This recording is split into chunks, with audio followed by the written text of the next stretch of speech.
السلام عليكم ورحمة الله وبركاته. مساء الخير، مساء الورد والفل والياسمين على كل متابعين في كل مكان داخل مصر وخارج مصر. ازيكم عاملين ايه؟ يا رب تكونوا كويسين وبخير وفي احسن حال. يوم جديد وروتين جديد من يوميات ست البيت. النهارده بقى نعمل مع بعض كده روتين مسائي. روتين بقى ايه، خلاص بقى ما بعد بصوا قومي كده، المهم تشجعوا ده في نفسك كده في المطبخ، منها واليها نعود. تمام.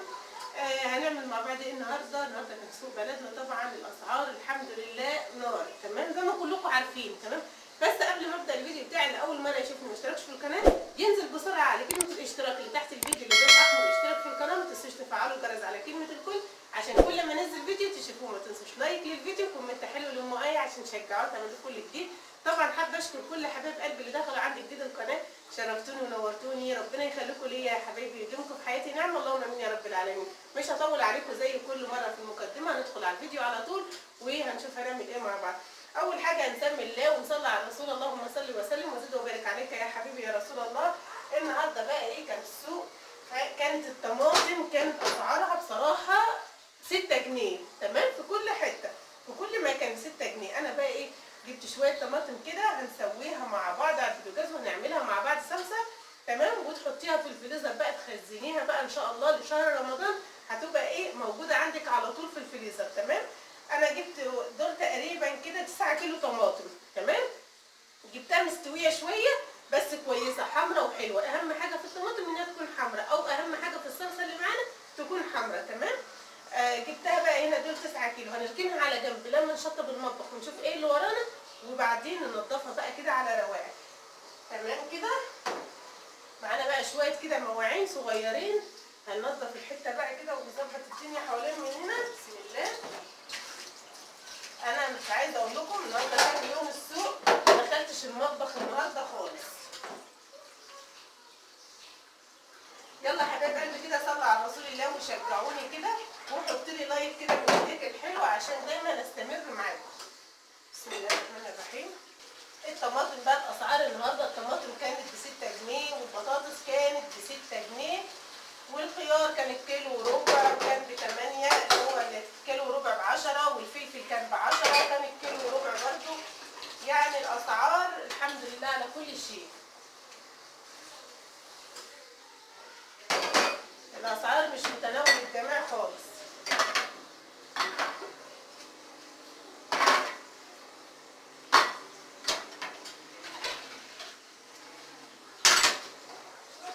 انا ما عنديش مواعين كتير.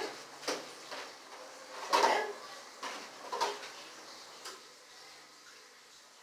بس عاوزه اقول لكم بقى ان انا جيت من السوق، يعني بصراحه ما عملتش اي حاجه خالص. كان عندي اكل من امبارح وما عملتش اي حاجه. تمام،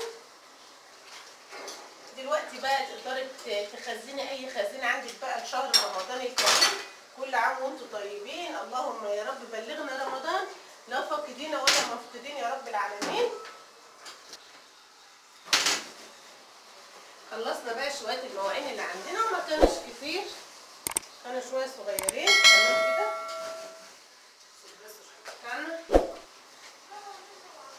تمام كده. يلا يا حبايبي كده اللي ما حطيتش.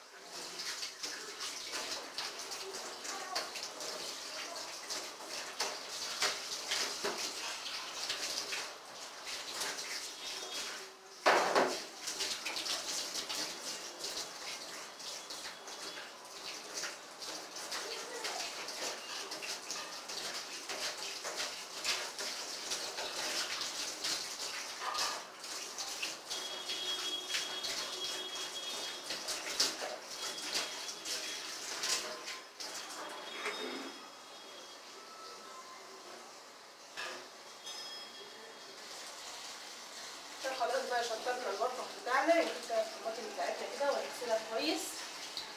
تمام كده، هنشيل بقى اي حاجه فيها وحشه. تمام كده اهو. تمام،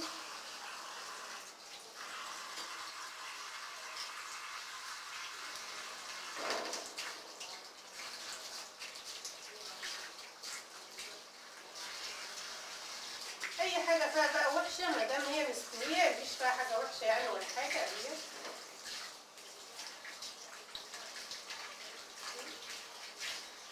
3/10، جبتها 3/10 حلوة اهي. لو فيها حاجة مستوية ولا حاجة أو فيها حاجة وحشة بتشيليها خالص.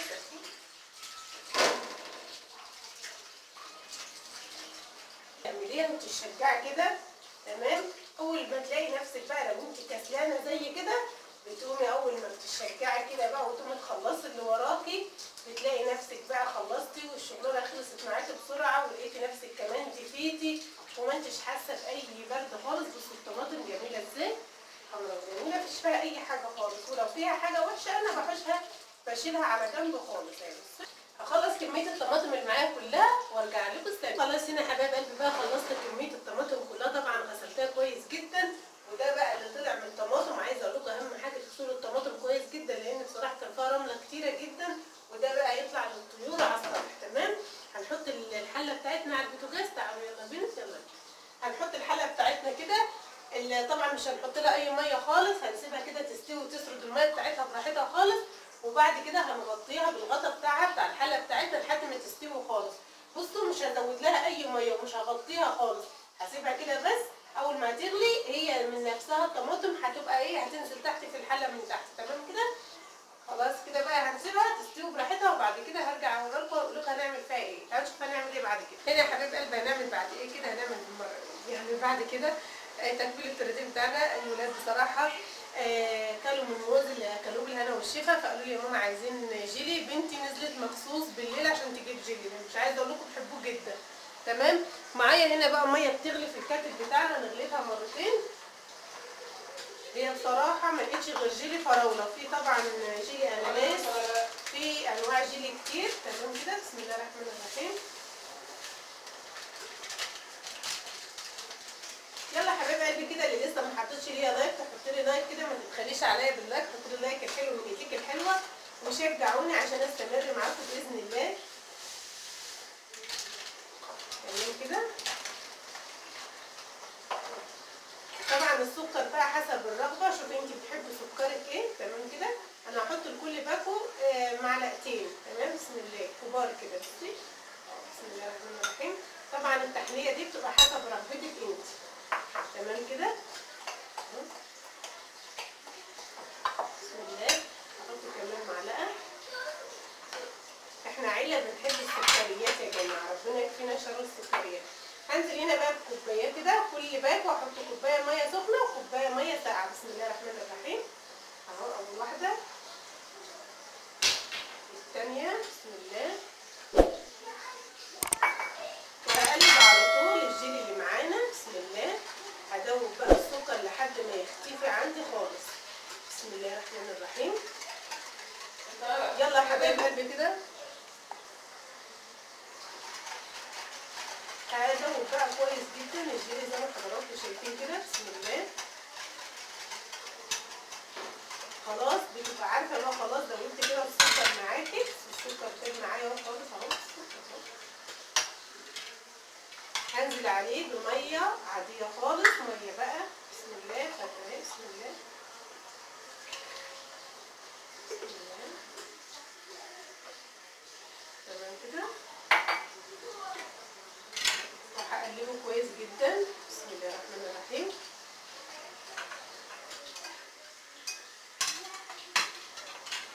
وهبدا بقى اركن ده كده على جنب. اقطع الموز اللي معايا. طبعا انت بتقطعي الموز في الاخر، مش هياخد منك اي حاجه خالص اي وقت، عشان الموز بيسود معاكي.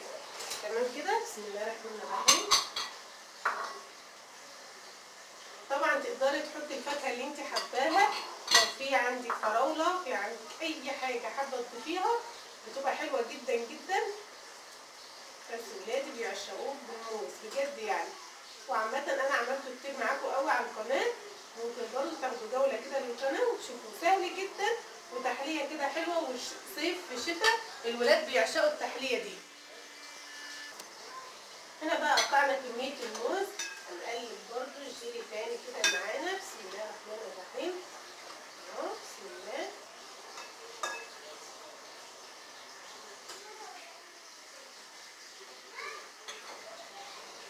وتحاولي بقى تغطي الجيلي بتاعك كله.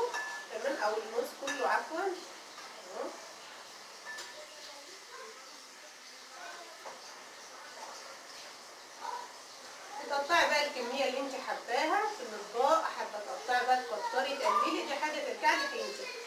ما عليا ان انا بعمل الحاجه، والحاجه اللي انت عايزه تعمليها اعمليها. تمام، انا بس بعرفك الفكره وخلاص. طبعا كلنا شاطرين وبنعرف نعمل كل حاجه في بيوتنا ولولادنا. ربنا يا رب يخلي يا رب كل الولاد ونعمل لهم الحلو كله. تمام كده.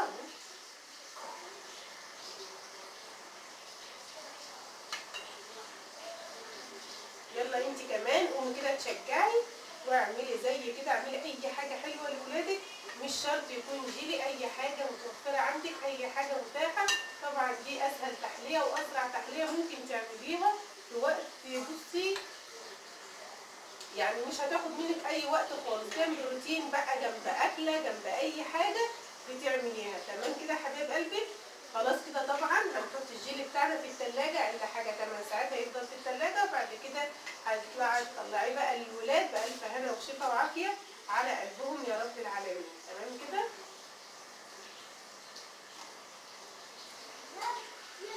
بننضم خلاص بقى كده حطيتهم في التلاجة. تمام كده.